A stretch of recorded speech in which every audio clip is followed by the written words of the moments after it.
बिस्मिल्लाहिर्रहमानिर्रहीम। अस्सलाम वालेकुम व्यूअर्स, कैसे हैं? मैं हूं जमील अंसारी। आप देख रहे हैं कुकिंग विद जमील अंसारी। आज मैं आपके लिए मजेदार सी नूडल्स की रेसिपी लेकर आया हूं। इसे मजीद किस तरीके से मजेदार बनाया जाएगा वो मैं आज आपके साथ शेयर करूंगा। चलते हैं रेसिपी की तरफ। बिस्मिल्लाहिर्रहमानिर्रहीम। हमने एक इसके साथ कढ़ाई ली है और इसमें हम 3 से 4 चम्मच ऑयल के शामिल कर लेंगे और इसमें हम छोटे साइज़ का चॉप किया हुआ प्याज शामिल करेंगे और इसे अब हम थोड़ा सॉफ्ट कर लेंगे। इसे हम ब्राउन नहीं करेंगे। 2 से 3 मिनट फ्राई करने के बाद हम इसमें लहसुन अदरक का पेस्ट शामिल करेंगे। अब हम इसमें 1 चम्मच तकरीबन लहसुन अदरक का पेस्ट शामिल करेंगे और इसे भी अच्छे से फ्राई कर लेंगे ताकि इसकी स्मेल ख़त्म हो जाए। इसमें चिकन शामिल करेंगे। हमने 1 पाव लिया था और इसके छोटे-छोटे पीस कर लिए थे। अब हम इसे तब तक फ्राई करेंगे जब तक इसका कलर चेंज नहीं हो जाता। आज की ये मेरी नूडल्स की रेसिपी बहुत ही मज़ेदार होने वाली है, तो आप मेरी इस वीडियो को पूरा देखिएगा। हमने इसमें थोड़े से मटर भी शामिल किए हैं, हम इन्हें भी थोड़ा सा फ्राई करेंगे। ये बहुत ही जल्द बनकर तैयार हो जाते हैं। ये मज़ेदार से नूडल्स बच्चे बहुत शौक से खाते हैं। अब हम इसमें थोड़ा पानी शामिल करेंगे। अब हम इन्हें कवर कर देंगे 2 से 3 मिनट तक के लिए ताकि मटर और चिकन हमारा अच्छे से गल जाए।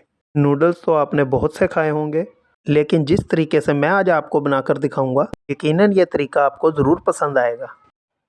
चिकन और मटर हमारे अच्छे से गल चुके हैं। अब हम इसमें चॉप की हुई गाजर शामिल करेंगे और इसे भी अच्छे से हम फ्राई कर लेंगे और इसमें हम शिमला मिर्च भी चॉप की हुई शामिल करेंगे और इसे भी अच्छे से फ्राई कर लेंगे। अब हम इसमें 1 टीस्पून ज़ीरा शामिल करेंगे। आप इसमें ज़ीरा पाउडर भी शामिल कर सकते हैं। आज हम इसमें घर के मसाले शामिल करेंगे जिससे इनका टेस्ट बहुत ही मज़े का होगा। 1 टीस्पून हमने इसमें हल्दी शामिल की है और 1 टीस्पून ही हम इसमें नमक शामिल करेंगे। 1 टीस्पून ही हम इसमें सुरख मिर्च पाउडर शामिल करेंगे। 1 टीस्पून ही हम इसमें धनिया पाउडर शामिल करेंगे और इन्हें अच्छे से हम भून लेंगे। मसाले हमारे अच्छे से भून चुके हैं। अब हम इसमें 1 टीस्पून सोया सॉस शामिल करेंगे।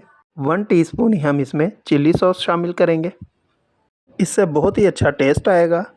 अब हम इसमें 1 चम्मच केचप का शामिल करेंगे। केचप हमने घर में खुद तैयार किया था। मेरी ये केचप की रेसिपी का लिंक आपको डिस्क्रिप्शन में मिल जाएगा। अब हम इसमें नूडल्स मसाला शामिल करेंगे। ये हमने 2 पैकेट लिए थे। इसे हम अच्छे से मिक्स कर लेंगे। मसाला अच्छे से मिक्स हो चुका है। अब हम इसमें तकरीबन 1 गिलास पानी का शामिल करेंगे और इसे हम कवर करके पानी में बॉयल आने का इंतज़ार करेंगे। पानी में बॉयल आ चुका है। अब हम इसमें नूडल्स शामिल करेंगे। हमने 2 पैकेट बड़े लिए थे नूडल्स के, हमने इन्हें दरमियान से तोड़ लिया था।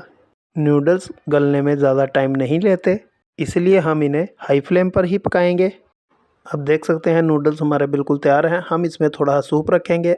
ये आप पर डिपेंड करता है कि आप इन्हें बिल्कुल ड्राई भी कर सकते हैं।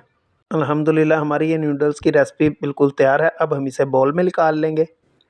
बिस्मिल्लाहिर्रहमानिर्रहीम। अल्हम्दुलिल्लाह बहुत ही प्यारी खुशबू आ रही है। हमारी बहुत ही ज़बरदस्त नूडल्स की रेसिपी बनकर तैयार है।